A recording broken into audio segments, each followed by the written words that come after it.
ബാലു ജയൻ, ഇതിന്റെ father advocate D Jayakumar. ഞങ്ങള് കുറെ നാളായിട്ട് ഞങ്ങളൊരു ഇലക്ട്രിക് വണ്ടി എടുക്കണം എന്നുള്ളൊരു ആഗ്രഹമായിട്ട് ഇങ്ങനെ നോക്കിയിരിക്കുകയായിരുന്നു. അങ്ങനെ വന്നപ്പോഴായി ഈ മഹേന്ദ്രയുടെ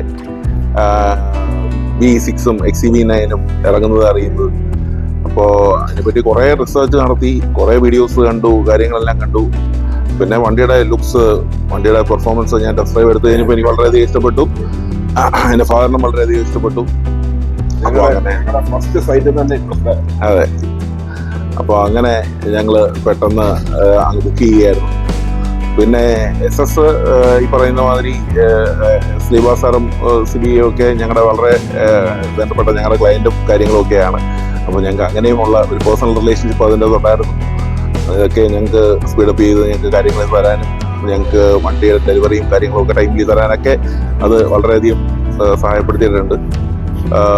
ടീം ലീഡർ നിങ്ങളുടെ വിഷ്ണു, നിങ്ങളുടെ എക്സിക്യൂട്ടീവ് സ്വാബീർ, അവരെല്ലാം കറക്റ്റായിട്ട് നമുക്ക് ടൈംലി നമുക്ക് കാര്യങ്ങളെല്ലാം ചെയ്യും. ഞങ്ങൾക്ക് വണ്ടി ഡെലിവറി ഒക്കെ ചെയ്തിട്ടുണ്ട്.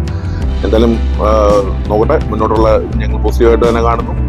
നല്ലൊരു വണ്ടി, നല്ലൊരു തുടക്കമാകട്ടെ. എല്ലാം പറഞ്ഞാൽ വേറൊരു കാര്യങ്ങളുണ്ട്. ഈ വണ്ടിയുടെ പെർഫോമൻസ്, അതെ, പറയാതിരിക്കാൻ നല്ല പെർഫോമൻസ്. ഞങ്ങൾ എല്ലാ ഇലക്ട്രിക് വണ്ടി ഓടിച്ചു നോക്കിയത് ഏതെടുക്കണം എന്നുള്ള പല വണ്ടികളും.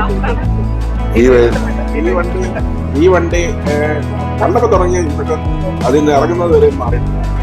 ഞങ്ങൾ BYD നോക്കിയിരുന്നു, നോക്കി, ഈവൻ BMW-ന്റെ iX1 നോക്കി, നോക്കി, കുറെ വണ്ടി നോക്കിയിട്ടാണ്. എന്നാലും വരട്ടെ, നല്ല രീതി വരട്ടെ. നമ്മുടെ എക്സ്പെക്ടേഷനിൽ എന്താ ഇതുവരെയുള്ള യൂസേഴ്സ് റിവ്യൂ കേൾക്കുമ്പോഴും എല്ലാം പോസിറ്റീവായിട്ട് തന്നെയാണ് കേൾക്കുന്നത്. നെഗറ്റീവ് റിവ്യൂസ് ഒന്നും ഞാൻ അങ്ങനെ അധികം കേട്ടില്ല. അപ്പോൾ വരട്ടെ, നല്ല രീതിയിൽ വരട്ടെ. വളരെ പോസിറ്റീവായിട്ടാണ് നമ്മൾ കാണുന്നത്. എന്തായാലും എക്സ്പെക്ടേഷൻ ലോങ് ലാസ്റ്റിംഗ് ആകട്ടെ, ഫ്രൂട്ട്ഫുൾ ആകട്ടെ, ഹാപ്പി ആകട്ടെ എന്ന് ഈശ്വരനെ പ്രാർത്ഥിക്കാം. Thank you.